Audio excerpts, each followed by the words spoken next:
तस्मै श्रीगुरवे नमः। શ્રી સંસ્કાર સ્કૂલ વઢવાણ ઓનલાઈન એજ્યુકેશનમાં સૌનું સ્વાગત છે।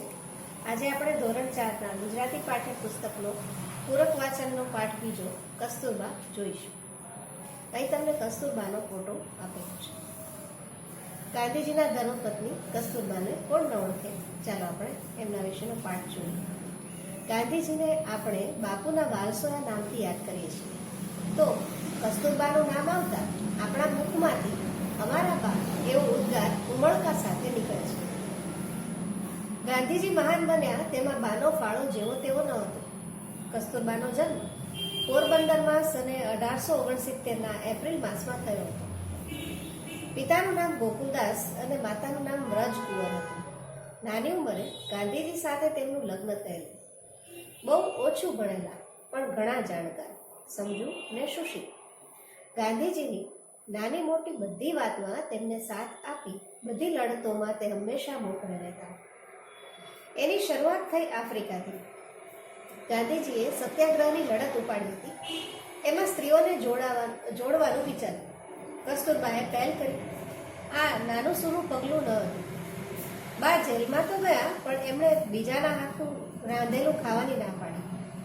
જો ફળ મળે તો જ ખાવું, નહીં તો ભૂખે દેહ પડે તો ભલે, એવો પોતાનો નિશ્ચય એમણે સત્તાવાળાઓને જણાવ્યો। જેલ સત્તાવાળા મક્કમ રહ્યા। 1 દિવસ, 2 દિવસ, 3 દિવસ એમ બાના નકોરડા ઉપવાસ શરૂ થઈ ગયા। જેલવાળા ઢીલા પડ્યા। 5 દિવસના અંતે બાને થોડાક ફળ આપ્યા।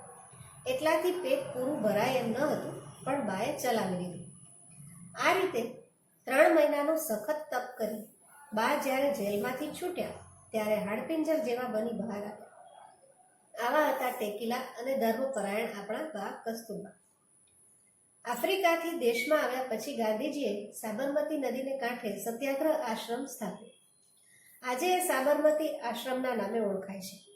તે વખતે ત્યાં આશ્રમના માણસો સિવાય કોઈ વસ્તી ન હતી ને મકાન પણ 2-3। આશ્રમથી થોડેક દૂર એક મકાનમાં કેટલાક મજૂરો આશ્રમનું કામ કરતા હતા। પણ એક દિવસ ત્યાં ચોર આવ્યા ને મજૂરોને મારી જે કંઈ હાથમાં આવ્યું તે લઈ ભાગી ગયા। આથી મજૂરો ગભરાઈ ગયા અને કામ કરવાની આનાકાની કરવા લાગ્યા।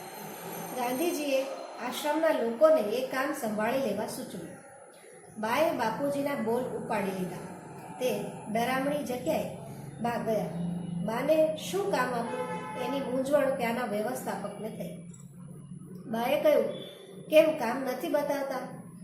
ગાયો માટે ગવાર નથી ભરડવાના? અને તેમણે ઘંટીનો કબજો લઈ લીધો। નાનકડા ને નાજુક બાંધાના બાને દળતા જોઈને સૌને ભારે ઉત્સાહ આવ્યો ને આખું વાતાવરણ ખીલી ઉઠ્યું। બાપુજી સેવાગ્રામ હતા અને બા મરોલી ગયા હતા।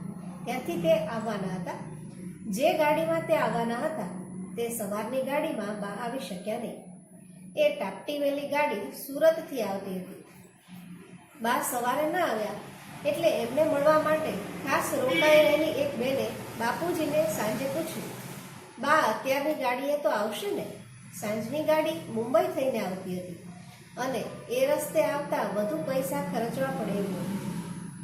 પેલી બહેનનો સવાલ સાંભળતા બાપુજીએ કહ્યું, જો બા પૈસાદારોના બા હશે તો અત્યારે આવશે ને ગરીબોના બા હશે તો ટાપટીવેલીમાં સવારે આવશે। અને ખરેખર બા બીજે દિવસે સવારે જ આવ્યા ને સૌને લાગ્યું કે બા સાચે સાચ ગરીબોના ને લોકોના બા છે। આવા આપણા બા બાપુજીના જીવનસાથી હતા। તેમનામાં અખૂટ શક્તિ અને શ્રદ્ધા હતા। 1942ની હિંદ છોડોની લડતમાં બાપુજી સાથે પૂનાના આગાખાન મહેલમાં તે કેદી બનીને ગયા। ત્યાં જ 22મી ફેબ્રુઆરી ઈસવીસન 1944ના રોજ એમનો દેહ પડ્યો। આજે એ સ્થળ ભારતનું એક પવિત્ર તીર્થ બન્યું છે।